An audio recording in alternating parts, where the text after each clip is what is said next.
Okay, I'm working on the hind foot of Chinaco. Now this colt has a temper. And I know, a lot of folks have been watching what we've been doing. And you got to know that I would not tie a colt up to a fence unless he was halter broke. In other words, he's not going to pull back. I've roped him around the neck enough times and caught him with a lariat that he doesn't pull back. So I took care of that a long time ago. But what I want him to do is to give that hind foot and set it down cocked on the ground. And I'll show you what I mean. Because it's fight or flight until he does that. Now, somebody asked about moving the hindquarter over, how to do it.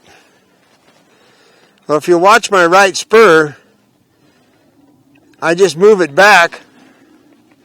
And I put my spur, I make contact with my horse, and I just kick my horse and move the hindquarter over. That's how. If you have to take your foot completely out of the stirrup and reach all the way back, that's fine. I'm going to move his hindquarter the other way so I can get in line with my foot. There. Now this horse is going to cock his toe and set it on the ground. And this is you can call it a mind game, call it whatever you want, but he's got to get over himself and just feel comfortable about setting that foot down. And all I'm trying to do is be there to release when he makes it. Now you got to know that the law on me roping hind feet is that the foot has to be farther back, at least 4 inches past the heel bulbs of the other hind foot. Because what we're dealing with here is fight and flight. And if he doesn't have it cocked like what we call hip shod, then it's not done. So if you do this at home, this is what it needs to look like if you're going to do it thoroughly. Now it's up to him. I'm not holding the foot up. I'm trying to let it down. And if you watch the ankle bend when it touches the ground, that means that he has in fact released that foot. And the reason I'm so adamant about this is because what I'm asking for, if it wasn't a big deal, he'd do it real easy.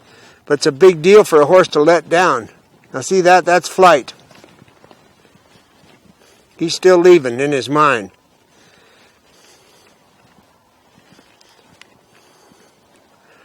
That's him working things out in his mind. I'm going to move over and change my angle. It's kind of like a puppet. So now I want to set that foot down. And see how he put it back in the position for flight? That's how particular this exercise is. I'm trying to help him set it down out behind him. It's just melting down. That's exactly where I want it, right there. That's what it's supposed to look like. So when you talk about you've roped their feet, well, there's roping the feet and then there's roping the feet. Now there's also another term called loading up.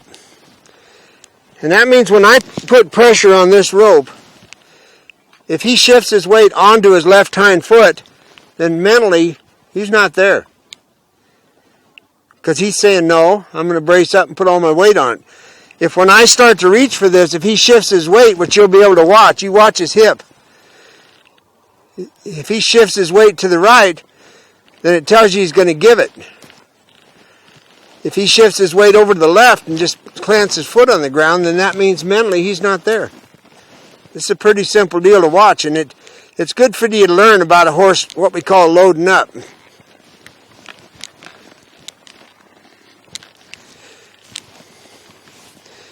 Now, I know we get a lot of mail and a lot of comments, and I really like that. And one of the comments is going to be, you're going to get your gray horse kicked. Well, no, I'm not. I never, ever in my life will betray a horse, especially the one I'm sitting on. This colt is not going to kick this horse. How do I know? Because I know. This is all about the rope in this foot. The horse I'm sitting on is not really concerned and or bothered about anything, because this horse I'm sitting on knows that horse is not going to kick it. They're a little sharper than we are. And just for the sake of knowing, this colt that I've got the rope on it helps him make it by having this gentle horse just standing here.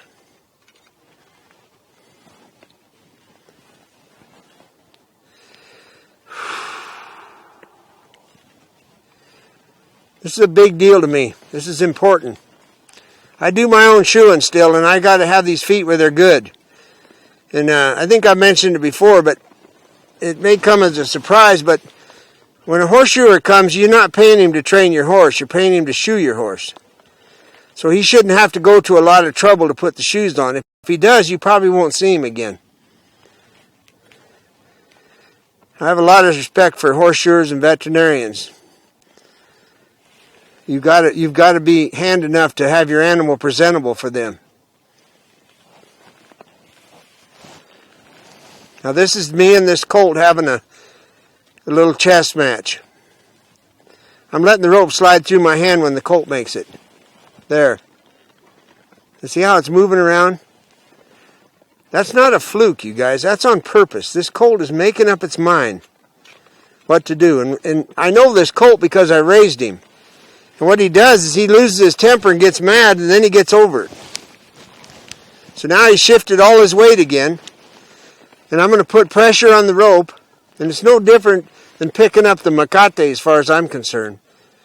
That he's going to learn to yield to pressure so that when I pick up my Puckett, he's going to give his nose. That's the way I see this exercise. Because I don't know if you've ever heard it, but collection and self-carriage comes out the bottom of the feet. A horse makes a conscious decision to let their body get into a frame that's conducive to working.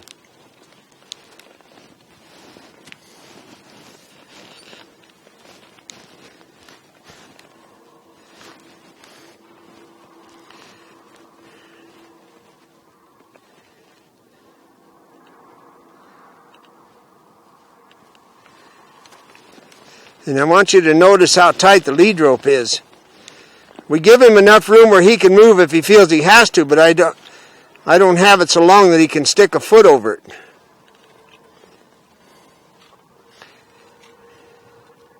He spent a lot of hours just stand tied. You can tell by looking at him. And this is a good exercise for a human to get them to see how good their feel and timing is. And oh, by the way, if you don't have any patience, like I told you, just get a cat.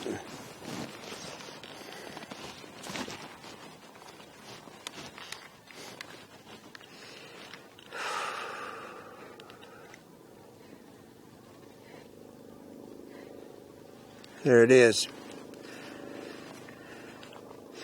Now what I'll do in the next year, I'll do this off and on every month or so, or whenever I feel like it, until this is absolute given that when I lift that foot, he's going to pick it up and set it down relaxed. Now he's loading up. See it?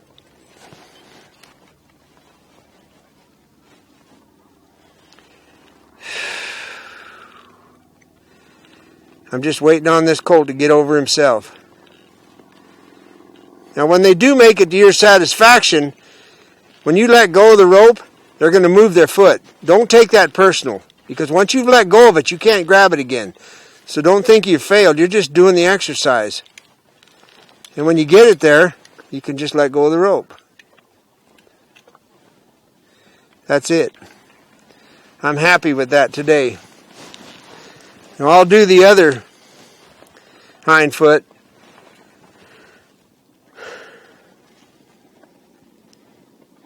But from where I'm sitting, I can watch this whole entire thing play out.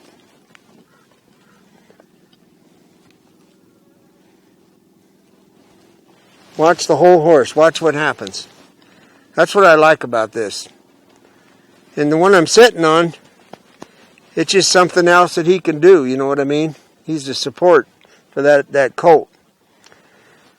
But the point is, if the toe in out back and it's not standing hip shod, you're not done. This is about building a foundation, making a gentle horse. Now I do this with 10, 12, doesn't matter how old they are. So now a little trivia part of this thing. If I change the angle and get closer and make it steeper, it's easier for the horse to make it. Because I'm literally bending the ankle with my hand.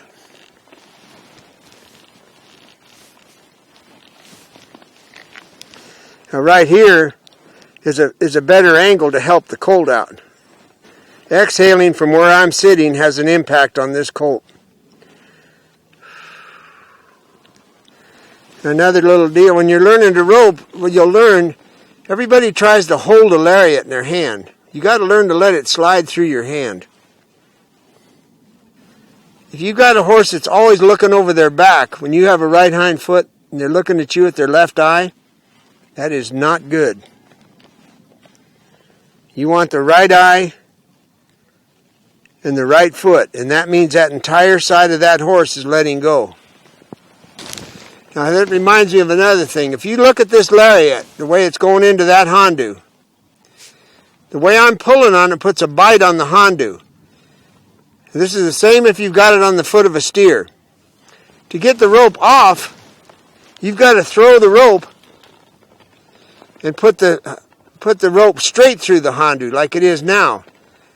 Now you get the horse walking or a cow trotting and they can get it, it'll come right off their foot.